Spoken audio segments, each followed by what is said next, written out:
General Bajwa Pakistan میں شدید تنقید کی زد میں آنے کے بعد اس وقت عالمی سطح پر بھی تنقید کی زد میں آ چکے ہیں اور برطانوی پارلیمنٹ نے جنرل قمر جاوید باجوہ کے خلاف اہم ترین اقدام اٹھا لیا ہے۔ بسم اللہ الرحمن الرحیم، السلام علیکم۔ اپنے فیس بک اور یوٹیوب چینل کے ساتھ میں ہوں رسین حیدر مزن۔ سب سے پہلے آپ کو اپنے اس چینل پر خوش آمدید کہوں گا۔ ناظرین، برطانوی پارلیمنٹ نے باجوہ ڈاکٹرائن کی جو باقیات تھیں ان کی منجی ٹھوک دی ہے۔ اس حوالے سے کچھ ایکسکلوسیو ڈیٹیلز ہیں جو آپ کے ساتھ شیئر کرنی ہے، اور ایک برطانوی پارلیمنٹ کی باجوہ صاحب کے خلاف قرارداد بھی آپ کے سامنے اس ویڈیو میں رکھنی ہے۔ اس کے بعد پی ڈی ایم جو ہے وہ اس وقت فرار پر فرار ہونے کی تیاریوں میں ہے اور مسلسل فرار ہی اختیار کری ہے ہر چیز سے۔ اس حوالے سے آپ کو اپڈیٹ کرنا ہے۔ اور آخر پر پنجاب میں وہ آپ کو یاد ہوگا کہ 17 جولائی کو جو الیکشن ہوا تھا اس میں جو لوٹے بنے تھے، ان لوٹوں کا مستقبل مکمل طور پر ختم کر دیا گیا ہے اور نون لیگ نے ان سے بڑی معذرت کر لی ہے۔ اس حوالے سے بھی آپ کو اپڈیٹ کرنا ہے، لیکن ان تمام تر تفصیلات سے پہلے درخواست کرنی ہے کہ چینل کو سبسکرائب کرنا مت بھولیے گا، بیل آئیکن کو بھی دبا دیجیے گا تاکہ میری آنے والی تمام تر ویڈیوز آپ تک پہنچتی رہیں اور آپ کو اور میرا جو یہ تصویر اور آواز کی دنیا کا ساتھ ہے یہ برقرار رہ سکے۔ ناظرین، جنرل قمر جاوید باجوہ آپ کو پتہ ہے کہ کس طریقے سے انہوں نے اس ملک کے ساتھ زیادتیاں کی، کس طریقے سے انہوں نے ایک چلتی چلاتی حکومت کو گھر بھیجا، اس کے بعد چوروں کا ایک ٹولہ امپورٹ کیا اور اس کو ہم پر مسلط کر دیا۔ اس کے بعد ہم نے دیکھا کہ آئین پاکستان کی کھلی خلاف ورزی ہونا شروع ہوئی اور فریڈم آف سپیچ جو ہے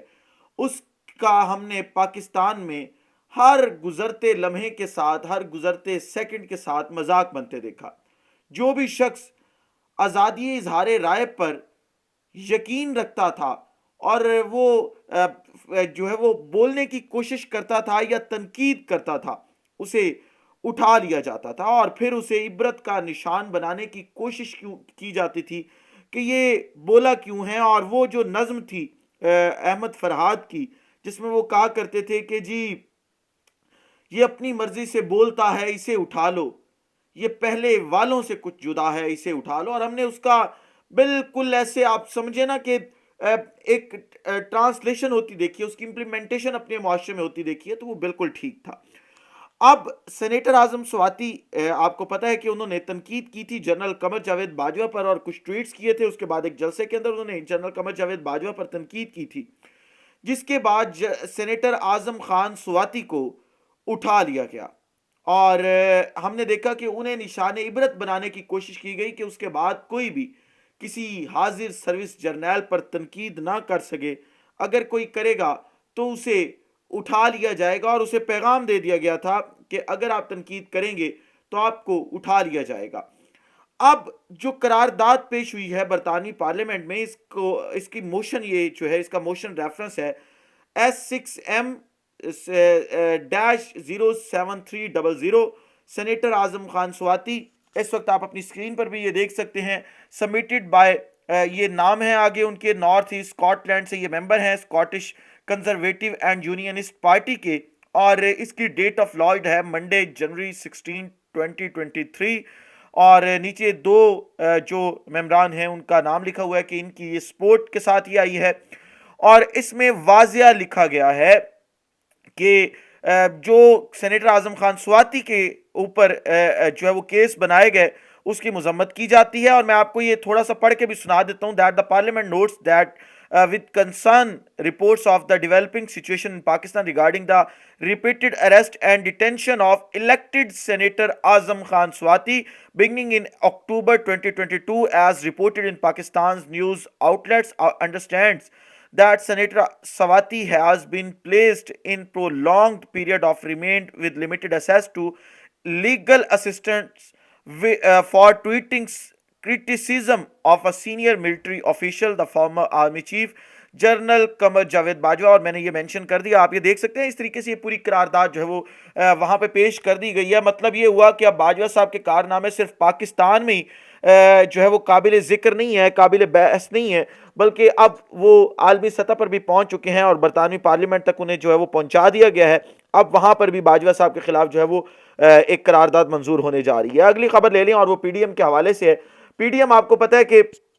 پہلے کہتی تھی کہ جی اسمبلی آئیں اسمبلی آئیں، پھر اسمبلی آنے کا جو پلان بنایا عمران خان نے اور یہ کہا کہ ہم تحریک عدم اعتماد لے کے آئیں گے، تو پھر فوری طور پر جو ہے وہ 35 استعفے منظور کر لیے گئے، اور 35 استعفوں میں سے 2 مخصوص نشستیں تھی خواتین کی، باقی 33 نشستیں جو تھیں وہ الیکٹیبلز کے لیے تھیں، یا جو لوگ الیکشن لڑتے ہیں ان کے لیے تھی۔ تو اس کے اوپر فیصلہ پاکستان تحریک انصاف نے یہ کیا کہ عمران خان ان 33 نشستوں کے اوپر خود الیکشن لڑیں گے، ضمنی انتخابات اگر حکومت کروانے کی کوشش کرے گی، اور اس طریقے سے پارلیمنٹ خالی ہوتا جائے گا، الیکشن پہ الیکشن ہوتا جائے گا۔ لیکن پی ڈی ایم نے بڑا راہ فرار اختیار کر لیا، انہوں نے دو الیکشنز جو 2 ضمنی انتخابات انہوں نے کروائے ہیں اس میں اپنی منجی ٹھکتی دیکھی ہے، انہوں نے دیکھا ہے کہ کس طریقے سے عوام نے ان کو عبرت کا نشان بنایا ہے۔ تو اب انہوں نے راہ فرار اختیار کرنے کے لیے یہ کہا ہے کہ ہم نے آپ کو سرپرائز دیا ہے کہ ہم تو یہ انتخابات لڑیں گے ہی نہیں، اور پی ڈی ایم یہ انتخابات بائیکاٹ کرے گی، یعنی عمران خان خود ہی کینڈیڈیٹ ہوں گے، خود ہی سارا معاملہ ہوگا۔ مطلب یہ ہوا کہ آپ نے رائے فرار اختیار کی ہے کہ آپ جنرل الیکشن سے پہلے عوام میں جانا نہیں چاہتے، بلکہ آپ جنرل الیکشن میں بھی عوام میں نہیں جانا چاہتے، کیونکہ آپ کو پتا ہے کہ عوام نے ووٹوں کی جگہ چھتر مارنے ہیں شاید آپ کو، جو آپ نے اس ملک کے ساتھ زیادتی کی ہے، جو آپ نے اس ملک کی معیشت کا بیڑا غرق کر دیا، یہ ہم نے پہلے ہوتے نہیں دیکھا اس طریقے سے۔ آپ نے آزادی اظہار رائے پر قدغن لگا دی ہے، آپ نے لوگوں کو اتنا سپریس کیا ہے، اتنا آپ نے ان کو دبایا ہے کہ لوگوں کو سمجھ نہیں آ رہی کہ وہ کیا کریں۔ لوگ پاکستان سے معاشی حالات کی وجہ سے باہر نکلنے پر مجبور ہو چکے ہیں، لیکن شاہ اور شاہ کے وفادار سلامت رہے اور ان کی بادشاہی سلامت رہے۔ آپ کو کیا ہے، لیکن آپ اگر اسے سمارٹ موو کہہ رہے ہیں تو پاکستانی قوم کو اتنا اندازہ ہے کہ یہ سمارٹ موو نہیں ہے، بلکہ آپ کا راہ فرار ہے، کیونکہ آپ عمران خان کا سیاسی میدان میں مقابلہ نہیں کر سکتے، اور آپ کسی بھی الیکشن میں عمران خان کا مقابلہ نہیں کریں گے۔ آخری خبر لے لیں،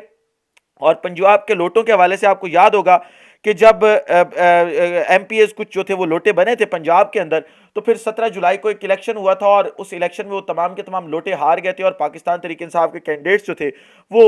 بھاری اکثریت کے ساتھ تمام سیٹیں جیتے تھے، اور نون لیگ نے ان سے وعدہ ٹکٹس کا کیا تھا کہ ہم آپ لوگوں کو ٹکٹس دیں گے۔ لیکن اس وقت نون لیگ نے ان لوٹوں کے ساتھ بھی ہاتھ کر دیا ہے، اور فیصلہ یہ کیا گیا ہے کہ آنے والے جنرل الیکشنز کے اندر ان لوٹوں میں سے کسی بھی شخص کو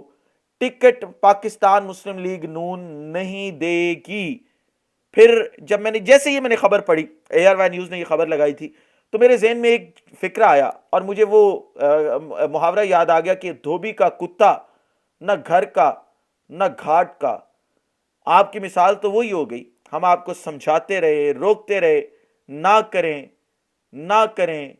دفن ہو جائیں گے، تاریخ کے کتابوں میں دفن ہو جائیں گے، عبرت کا نشان بن جائیں گے۔ آپ نہیں مانے، لیں اب جو ہے وہ مزہ لوٹیں، انجوائے کریں، جنہوں نے آپ سے وعدے کیے تھے وہ بھی آپ کو جھنڈی کروا گئے ہیں، اور اب آپ الیکشنز میں کسی کو منہ دکھانے کے قابل نہیں رہے۔ اگلے ولاگ میں دوبارہ ملاقات ہوتی ہے، اپنا خیال رکھیں، اپنے کے لوگوں کا خیال رکھیے، وطن عزیز پاکستان کا خیال رکھیے۔ اس وطن عزیز پاکستان کا اور آپ تمام لوگوں کا اللہ حامی و ناصر ہو۔ پاکستان زندہ باد۔